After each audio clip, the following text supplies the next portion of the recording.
Alors à ce moment-là, Jésus monte dans un niveau où on montre maintenant l'intercesseur dans ces 3 paliers. Il est dans le palier de la demande, palier de ce qui est local, ce qui est tout autour de lui, et puis palier de ce qui est universel, ce qui est en train de vivre dans l'univers tout entier. Et Jésus maintenant va faire l'intercession pour l'univers. Il va dire, afin que tous soient un, comme toi, Père, tu es en moi, et comme je suis en toi, afin que eux aussi soient en nous, pour que le monde croie. Vous voyez? Pour que le monde fasse quoi? Pour que le monde croie. Là, vous avez marqué, Jésus ne parle plus de théréo, comme la matière, lui-même en tant que théréo, comme il est théréo qui doit donner de la fertilité pour la croissance. Maintenant, il parle de ce monde qui est livré à lui-même, qui est livré sans pour autant qu'il y ait une bonne défense de ce monde-là. Et Jésus continue. Il va dire quelque chose. Il va dire, afin que tu sois un comme toi, donc que tous soient un comme toi, et moi, nous sommes un. Mais il va encore dire, je leur ai donné la gloire que tu m'as donnée, afin qu'ils soient un comme nous sommes un. Moi en eux, et toi en moi. Regardez bien l'image. Moi en eux, et toi en moi. Donc, on comprend qu'il y a un jeu ou un moyen que le Seigneur est en train de nous montrer. Il montre, premier niveau, c'est quoi? C'est moi en eux. Donc, c'est nous qui devons accepter Jésus. Et quand Jésus sera en nous, le Père entrera dans le Jésus qui est en nous. Donc, c'est nous qui prenons Jésus et le Père, à travers le Jésus qu'il a vu en nous, il vient agir. Et c'est pourquoi Jésus dit, moi en eux et toi en moi, afin qu'ils soient parfaitement un. Afin qu'ils soient parfaitement un. Et que les mondes, maintenant, afin que ce monde-là qui est le cosmos, ce monde cosmos puisse vraiment voir, connaissent que tu m'as envoyé et que tu les as aimés comme tu m'as aimé. On voit que c'est une prière maintenant qui tient compte de l'univers tout entier. C'est que l'intercession de Jésus-Christ, et c'est pourquoi j'ai dit que si Jésus-Christ est votre compagnon dans l'intercession, votre vie de l'intercession va aussi avoir ces 3 dimensions dans la prière. Père, je veux que là où je suis, ce que tu m'as donné soit aussi avec moi, afin qu'il voie ma gloire, la gloire que tu m'as donnée, parce que tu m'as aimé avant la fondation du monde. Avant la fondation du monde, donc avant la fondation des cosmos. Nous ne sommes plus dans les théréos. Les théréos a été cité une fois. Alors, Père, le monde n'a point, Père juste, le monde n'est à point connu. Donc, le cosmos n'est à point connu, mais moi je t'ai connu. Et ceux qui ont connu que tu m'avais envoyé, je leur ai fait connaître ton nom. Et je leur ai fait connaître, afin que l'amour dont tu m'as aimé soit en eux et que je sois en eux. Quelle belle prière de Christ dans la position de l'intercession. Il est intercesseur, il ne va pas intercéder d'abord, mais d'abord il va demander la gloire de Dieu, que Dieu se glorifie. Donc, la première des éléments dans notre prière d'intercession, que recherchons-nous? Quelle gloire recherchons-nous? La gloire individuelle ou la gloire de Dieu? Parce que toute demande que nous allons faire doit être centrée pour que Dieu soit glorifié. Si la demande que je fais ne trouve pas la gloire de Dieu dedans, mon intercession est déjà mal partie. Je suis parti très mal dans les systèmes de l'intercession. Parce que l'intercesseur, la Bible est comme vous avez vu quand nous avons commencé, on a remarqué que l'intercesseur d'abord, c'est quelqu'un que Dieu cherchait. Il cherche parmi tant qui peut intercéder. Mais quand l'intercesseur a été trouvé par Dieu ou il s'est présenté devant Dieu, il ne cherche pas sa gloire, ni la gloire de la personne qu'il défend, mais il cherche surtout la gloire de Dieu.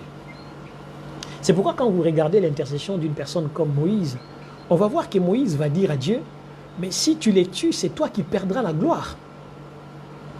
Et si aujourd'hui, ma sœur meurt sans te connaître, c'est toi, Seigneur, qui perds la gloire parce que tu l'as créé afin qu'il te glorifie, afin qu'il te donne toute la gloire. Si aujourd'hui, ma maison disparaît sans pour autant que toi tu aies gloire, c'est toi qui es perdant. Donc, tout ce que Dieu crée, c'est pour sa gloire. Donc, je suis une créature pour la gloire de Dieu. Et tout ce que je dois vivre, tout ce que je dois recevoir, c'est pour la gloire de Dieu. Maintenant, Seigneur, si tu me laisses malade, où est ta gloire? Si tu les laisses malades, où est ta gloire? Parce que nous sommes en train de chercher ta gloire. Vous voyez que l'intercesseur est en train de dire au Seigneur, mais fais voir ta gloire, montre que tu es Dieu. Que les gens ne te confondent pas avec les hommes. Que les gens ne disent pas que tu es comme un homme qui ne fait pas. Mais il faut que toi, tu te différencies des hommes. Et pour que tu te différencies des hommes, tu dois faire voir ta gloire. Donc, dès que nous commençons à intercéder, nous recherchons d'abord la gloire de Dieu dans ce que nous voulons élever comme demande. Donc, avant que j'aille à l'intercession, pendant que je nettoie mon cœur, pendant que j'arrange toutes choses, je vais vérifier où se trouve la gloire de Dieu dans ce que je fais. Où est-ce que Dieu sera glorifié? C'est le plus important. Et qu'on va voir, même dans les travaux de Jésus-Christ, on va voir que dans son intercession, voilà ces trois dimensions que nous appelons les trois parties. Première partie, demande. Deuxième partie, locale. Troisième partie, universelle. Donc il faut que dans la demande, il faut que cette demande-là de ta prière donne gloire à Dieu. Et deuxièmement, il faut que cette gloire de Dieu soit au niveau local et au niveau universel. Donc de ne jamais oublier qu'il y a un nous dedans. Il n'y a pas qu'un moi. Toi, il y a mais, moi, il y a toi, mais il y a nous aussi. Donc il y a ce côté-là, nous, qui doit être aussi mis en place pour que je parle des autres. Parce que je parle de moi et de mon entourage, mais je dois parler aussi de l'univers. Et c'est pourquoi, quand on est en train d'intercéder, notre intercession ne doit pas s'arrêter seulement pour notre gloire.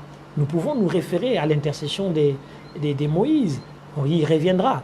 Mais regardons maintenant, dans l'intercession de Jésus-Christ, nous avons sorti les trois parties, ou les trois dimensions, comme vous voulez l'appeler.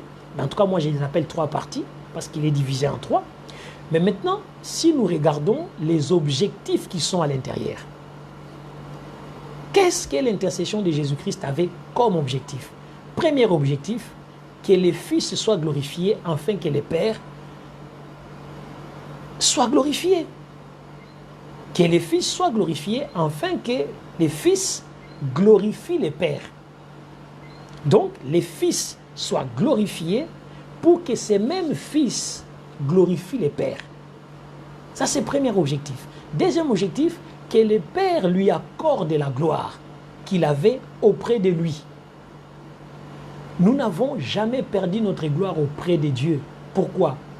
Parce que auprès de Dieu, quand Dieu permet que nous naissons, Dieu a placé sa gloire dans notre naissance. Et Dieu ne voudra pas perdre sa gloire. Parce qu'il nous a fait naître pour une mission quelconque. Et la mission dont Dieu a permis que nous naissions, c'est là où se trouve sa gloire. Et alors, si Dieu nous accorde la gloire, ça sera par rapport à ce qu'il a destiné en nous. Les projets qu'il a formés pour nous est un projet de paix et de bonheur. Donc, il y a sa gloire dedans. Troisième objectif qu'on a remarqué dans l'intercession de Jésus-Christ, il priait, il avait comme objectif que les croyants soient aussi sanctifiés. Jean 17, 17. Qu'ils soient sanctifiés.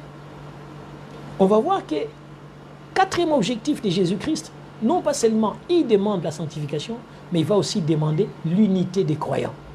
Que l'unité spirituelle des croyants soit semblable à celle qui existe entre les pères et les fils. Donc, les fils soient glorifiés, afin que les fils qui sera glorifié glorifient les pères. Donc, si Dieu me guérit les fils, il faut que moi, je puisse glorifier ces Dieu-là qui m'a glorifié par la guérison.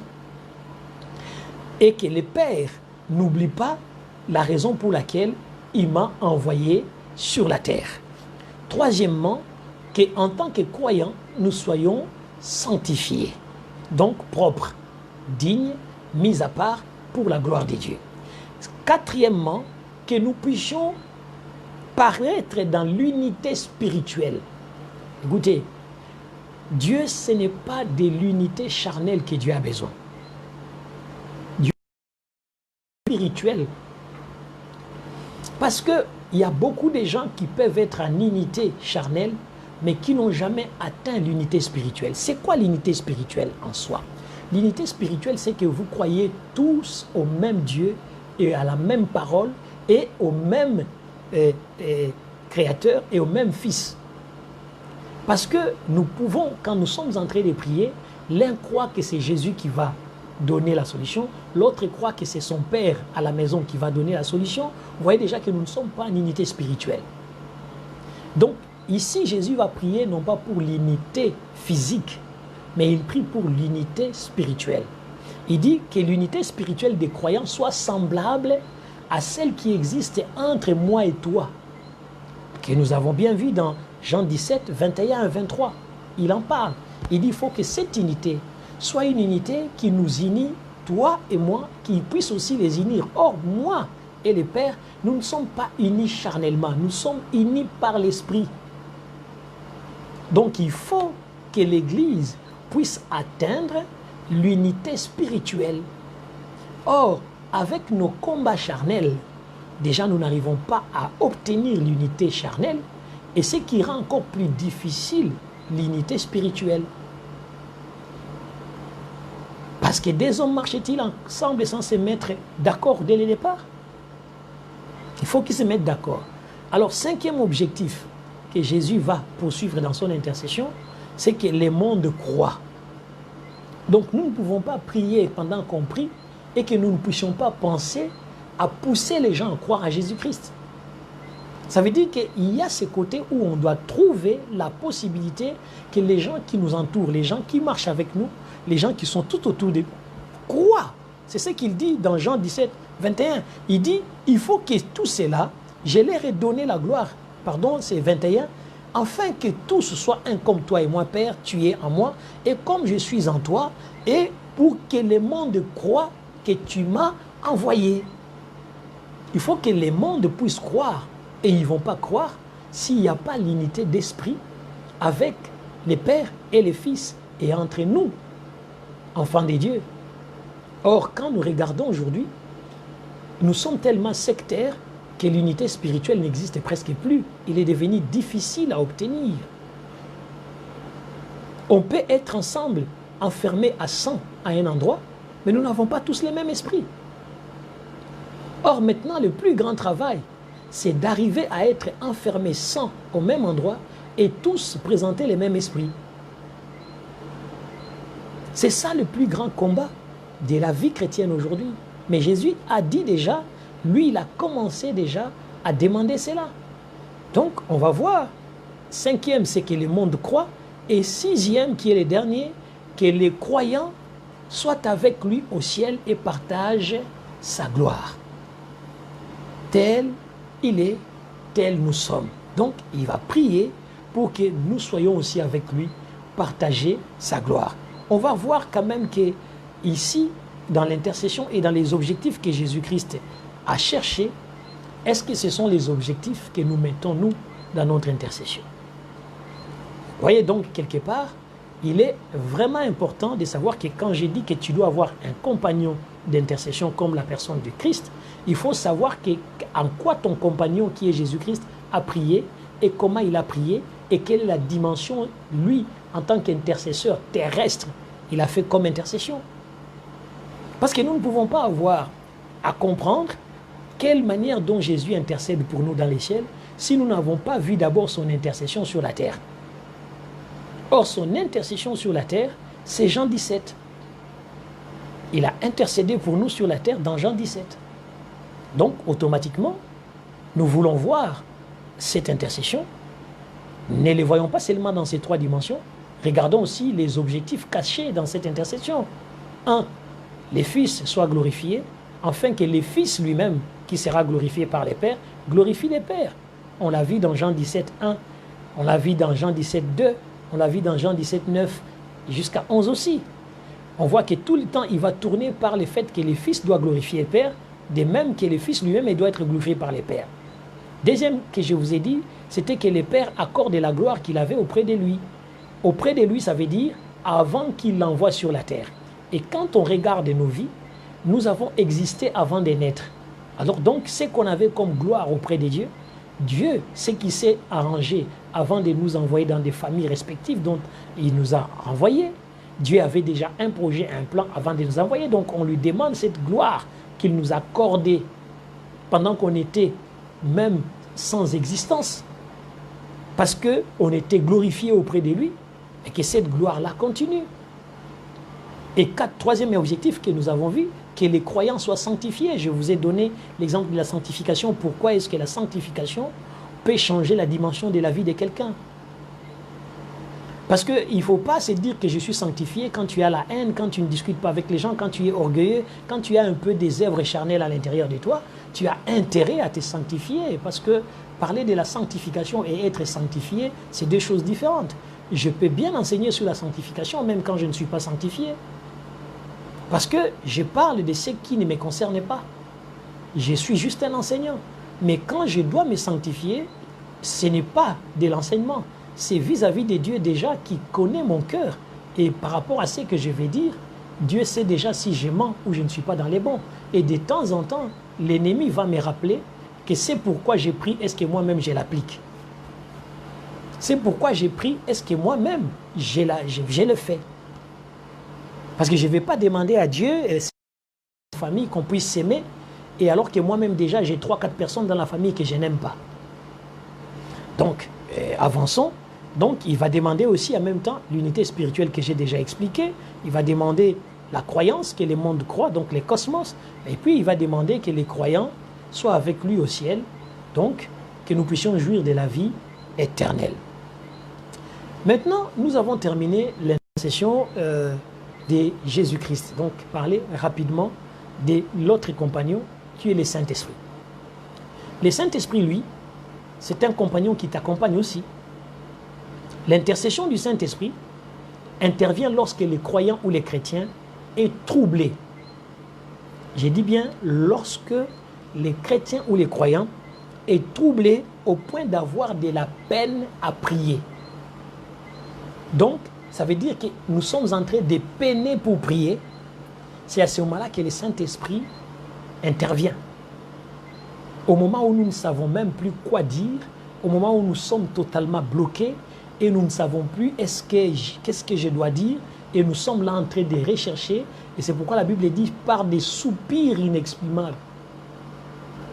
Donc c'est à ce moment-là que le Saint-Esprit intercède avec lui,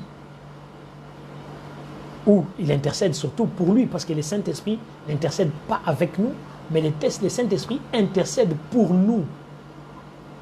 Une ferveur, c'est-à-dire avec une ferveur toute divine et par des soupirs inexprimables qui va nous transmettre, qui va transmettre parfaitement nos besoins à Dieu.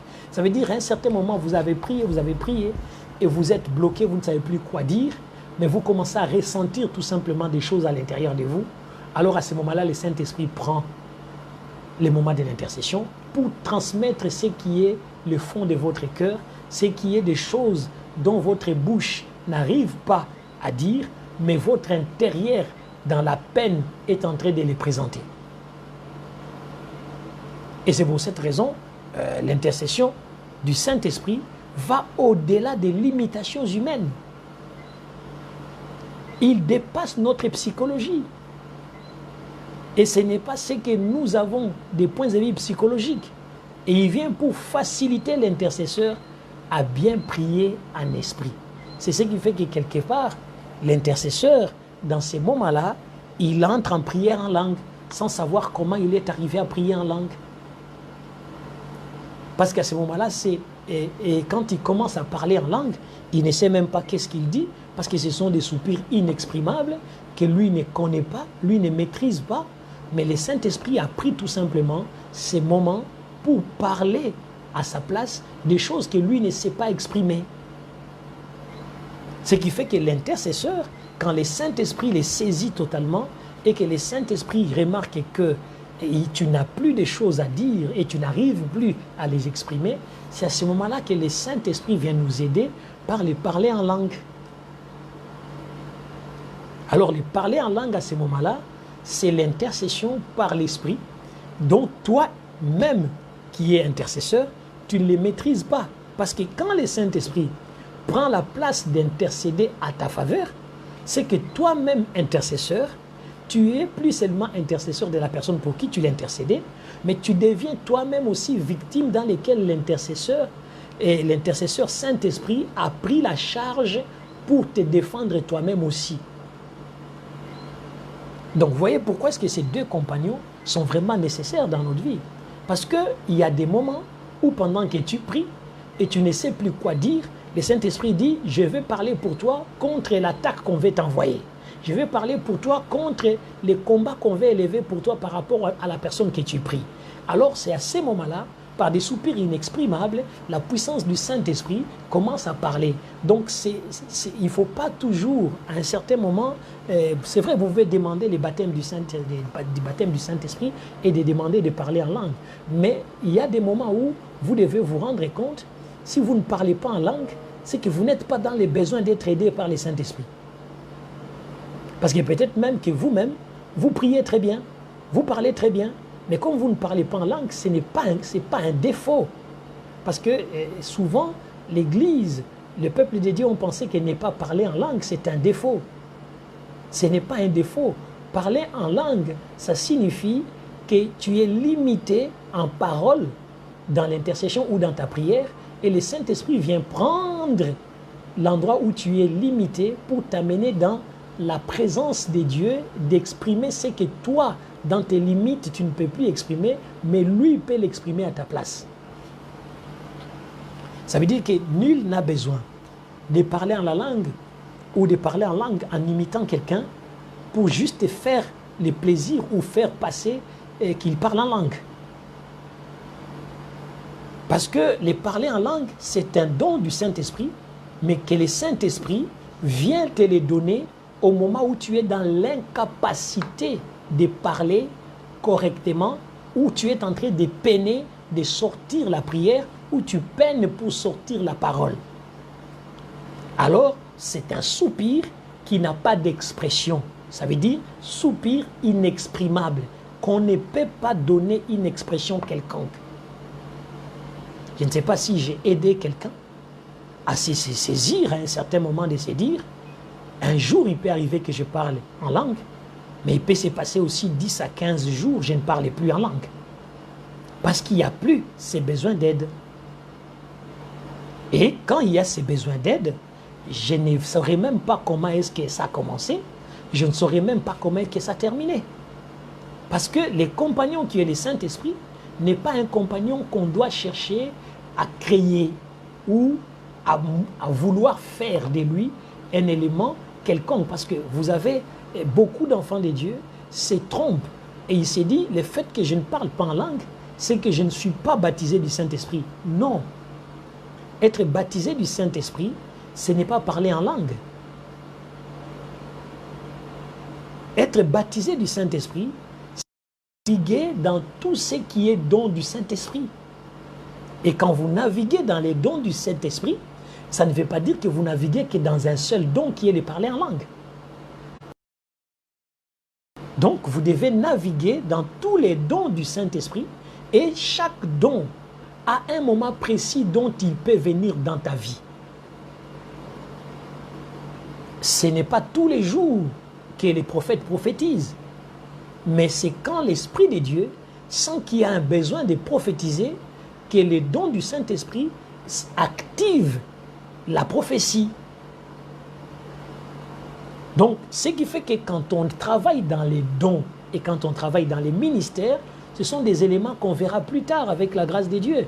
Mais je pense que ces moments d'affermissement dont je veux que vous soyez affermis, c'est pour que vous puissiez enlever aussi certaines condamnations qui sont dans vos vies inutilement. C'est parce que tout le monde parle en langue. Moi, je ne parle pas en langue. Et prier en langue, on peut crier prier en langue. Ça ne veut pas dire que parce qu'on dit prier en langue, que toute l'Église priera en langue. Mais prier en langue, ça signifie que tous ceux qui sont maintenant limitées, que le Seigneur les ouvre la possibilité de parler et de s'exprimer en langue. Mais pendant tout ce temps, dans l'Église, il y en a ceux qui ne sont pas dans l'incapacité de s'exprimer, qui continuent à s'exprimer. Donc, c'est pour cette raison, et quand on dit que les langues de feu est descendu sur eux, on n'a pas dit que ces langues de feu a pris la totalité.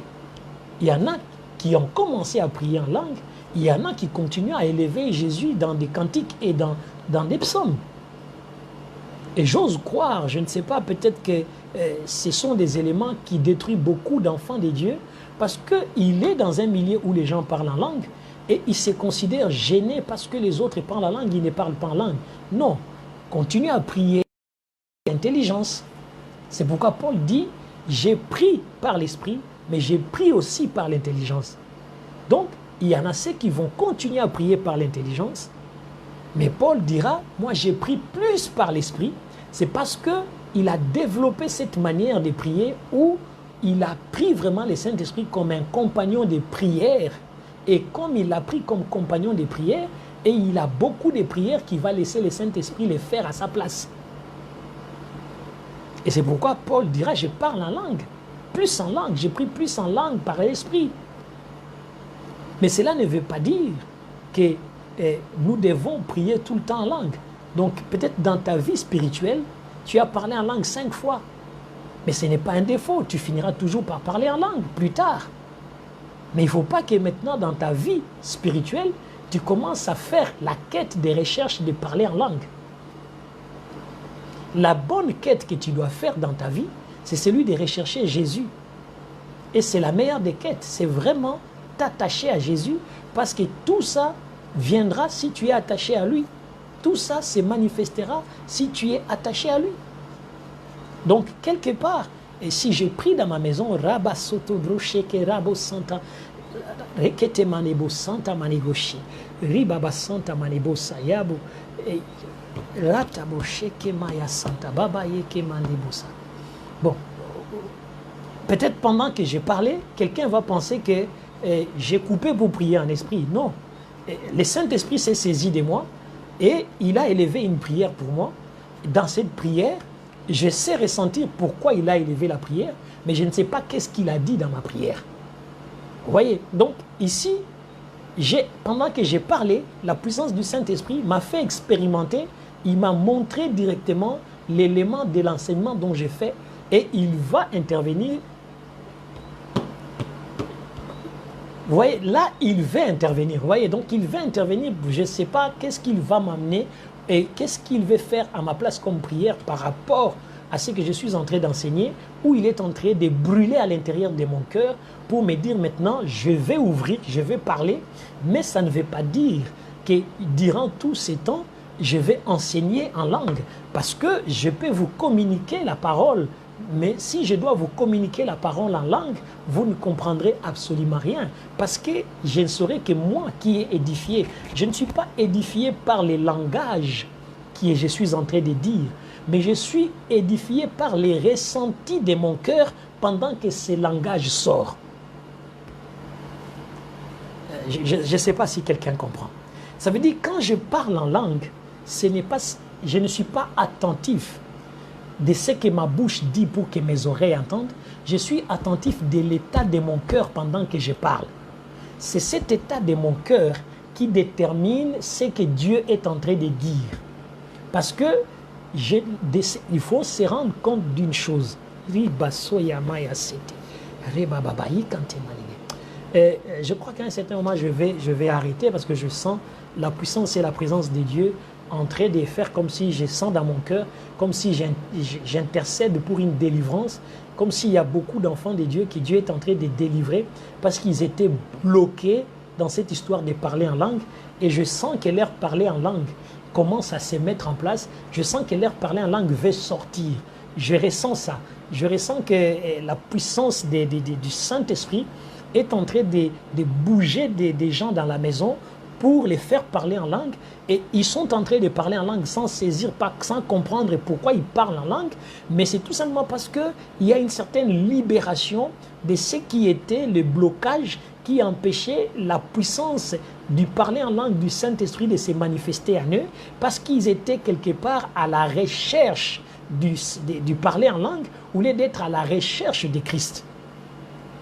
Parce que ici, vous comprenez, donc, quand quelqu'un commence à parler en langue, ce n'est pas l'interprétation de ce qu'il dit, mais c'est l'interprétation du ressenti dans son cœur. J'ai compris pourquoi est-ce que la puissance du Saint-Esprit m'a fait prier en langue. C'est parce qu'il m'a permis de recevoir cette révélation. Voici cette révélation qu'il vient de me donner. Il me dit ceci, que ce soit dans les langages normaux, que dans les langages spirituels, c'est de l'abondance des cœurs que la bouche parle. Donc, c'est de l'abondance des cœurs que la bouche parle. Donc, que ça parle en langue, que ça parle en intelligence, ça ne sera que du ressenti du cœur d'abord.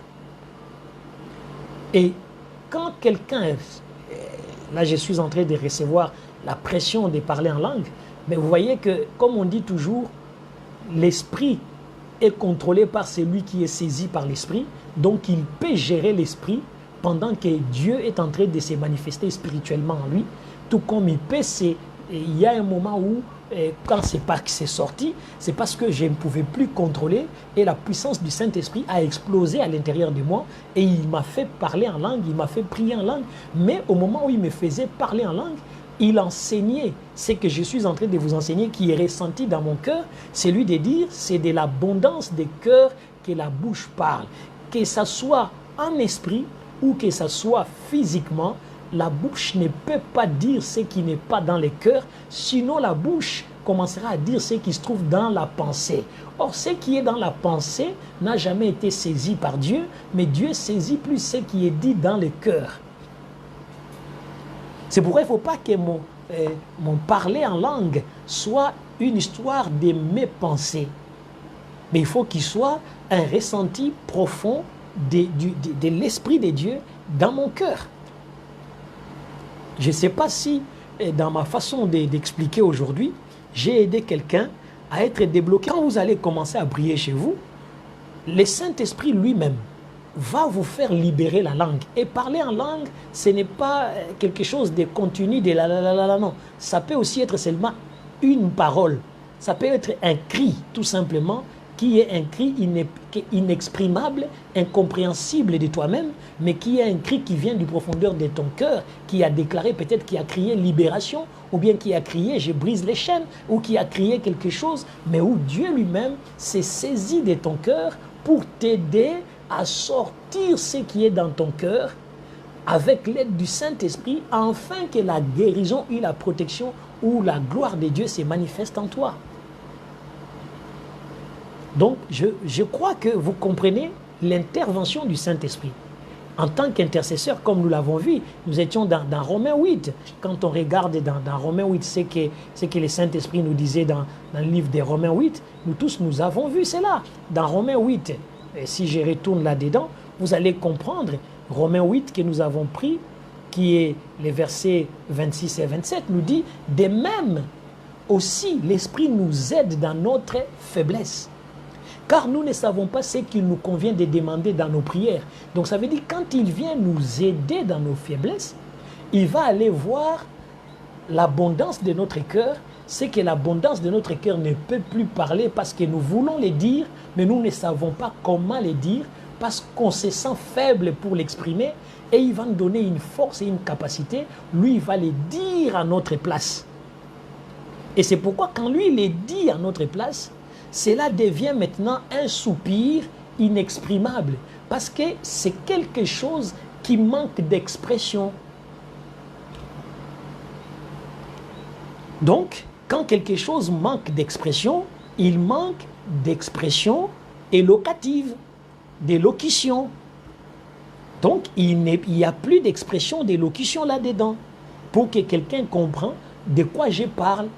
Dans les langues que je parle, donc quand la langue me saisit, il va me parler dans la langue dont il veut parler, mais la plupart des temps, ce n'est pas quelque chose que moi-même je serais capable d'interpréter verbalement, mais je serais capable d'interpréter par les ressentis de mon cœur quand cela sort.